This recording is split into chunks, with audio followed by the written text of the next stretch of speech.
Let's talk about an invisible effect of carbon pollution. When people think about carbon pollution, they often envision climate change and extreme weather changes. But there are plenty of changes that we don't see. Carbon dioxide emissions are also harming the ocean through a process called ocean acidification. So right now, the ocean is absorbing about 1/3 of the carbon dioxide produced by humans.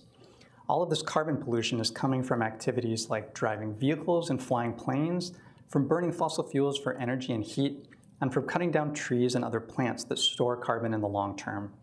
All of these activities have a price. So what happens when the ocean absorbs excess carbon dioxide?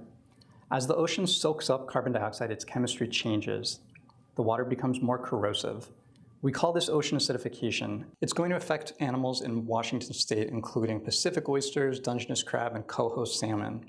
Ocean acidification can create chaos in marine ecosystems. The corrosive water will make it difficult for shellfish to build their shells and survive.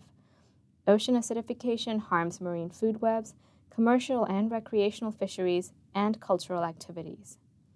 So what are we doing about this problem? In 2018, Ecology became the first state agency in the country to start measuring ocean acidification conditions. We go out every month to measure water in Puget Sound and other coastal waters, and with this information, we're forecasting what conditions will look like for sensitive animals like crabs, clams, and oysters. Reducing carbon pollution is key to solving this problem in the long run.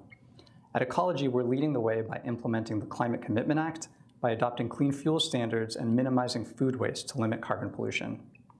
We also share the data we collect with tribes, scientists, shellfish farmers, and lawmakers across the state and the whole West Coast to get a full picture of ocean acidification and its impacts across borders. Knowledge is power, and by tracking ocean acidification data, we can translate that knowledge into action to build a more resilient economy and ecosystem.